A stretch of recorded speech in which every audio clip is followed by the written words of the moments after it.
Hey, bonjour les abonosaures. Pendant que je me remettais de ma cuite de Noël et du jour de l'an, je me suis permis de lire ces charmantes lettres adressées par des collègues médecins.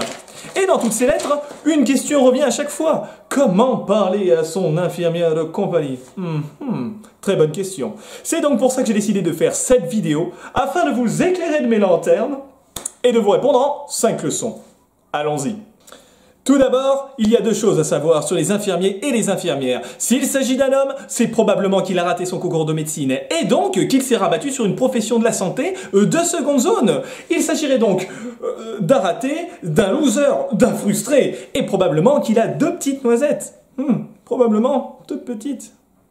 En revanche, s'il s'agit d'une femme, rappelez-vous qu'elle fait ce métier sûrement parce qu'elle était trop petite pour faire hôtesse de l'air ou alors qu'elle aime les vieilles personnes. Et tout le monde sait que les vieilles personnes sont soit trop sourdes, soit trop aveugles pour se rendre compte à quel point ces femmes sont stupides.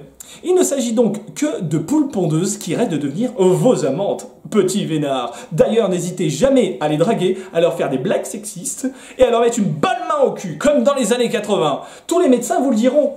Elles adorent ça. Vous saurez que les infirmières adorent qu'on leur trouve des petits surnoms dégradants et dévalorisants. Ou alors qu'on les siffle, je me rappelle jamais.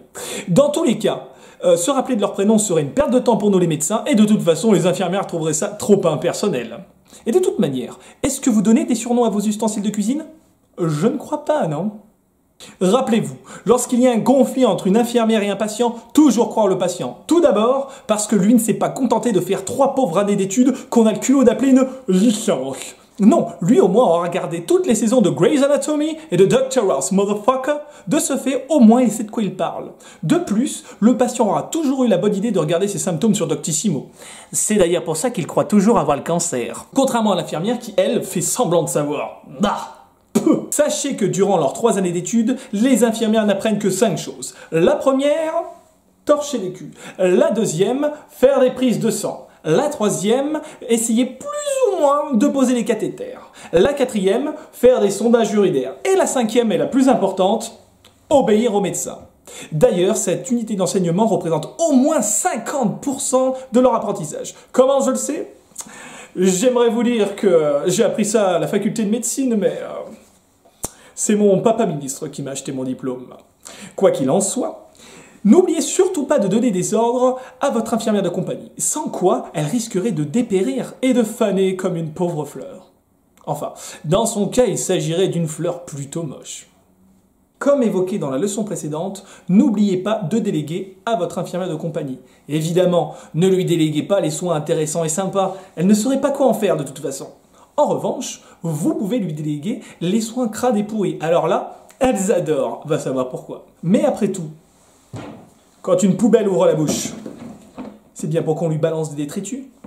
Non? Et voilà, c'était les conseils du Dr C. En bonus, je vous aide à décrypter quelques éléments du langage corporel de votre infirmière de compagnie. S'il s'agit d'un homme et qu'il vous regarde en tirant la tronche, c'est probablement qu'il vous jalouse et qu'il aimerait être à votre place. Non pas qu'il pense que vous dites que des conneries et que votre ego est aussi gros que le cul de Kim Kardashian. S'il s'agit d'une femme et qu'elle vous regarde en tirant la tronche, c'est probablement qu'elle vous désire, qu'elle est insatisfaite sexuellement par son beau rien de mari et qu'elle voudrait que vous la preniez là tout de suite sur le brancard.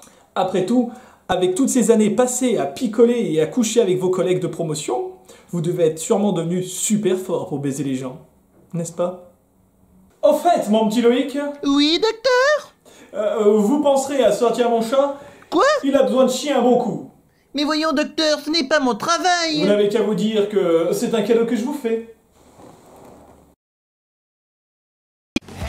Si toi aussi tu en as marre des blagues sexistes et misogynes du Dr C, alors abonne-toi à la chaîne YouTube comme à la page Facebook.